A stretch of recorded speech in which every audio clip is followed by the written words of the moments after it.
পাঙ্গাস মাছের ভাপা খেতে খুবই মজাদার হয়। কিভাবে রান্না করি সেটাই আজকে আপনাদের সাথে শেয়ার করব। হ্যালো এভরিওয়ান, আসসালামু আলাইকুম। আপনারা সবাই কেমন আছেন? আশা করছি সবাই ভালো আছেন। কিভাবে রান্না করি দেখতে থাকুন। এখানে আমি মাছগুলোকে ছোট করে কেটে নিয়েছি। তারপরে মাছটাকে আমি আজকে মাখিয়ে রান্না করব। তার জন্য এখানে পেঁয়াজ আর কাঁচামরিচ দিয়ে নিয়েছি। আমি কাঁচামরিচগুলোকে মাঝখান থেকে কেটে নিয়েছি, আপনার ইচ্ছা হলে নাও দিতে পারেন। তারপরে দিয়েছি লবণের, হলুদের গুঁড়ো, মরিচের গুঁড়ো, ধনিয়ার গুঁড়ো দিয়ে মাছটাকে সুন্দর করে মেখে নিতে হবে। তারপরে একটা কড়াইয়ে পরিমাণ মতো তেল দিয়ে নিয়েছি।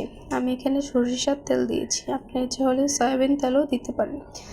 আমার মাছটা মাখানো হয়ে গেছে, এখন আমি কড়াইতে দিয়ে নিচ্ছি।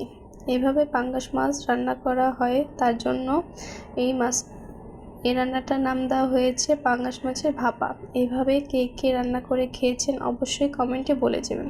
আমি এখানে মরিচটা একটু কম দিয়েছি, তার জন্য আবার দিয়ে নিয়েছি। আপনারা আপনাদের স্বাদ মতো দিয়ে নেবেন।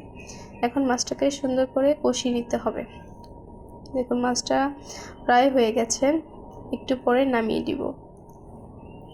দেখুন দেখতে কত লোভনীয় হয়েছে, মনে হচ্ছে খেতেও খুবই মজাদার হবে।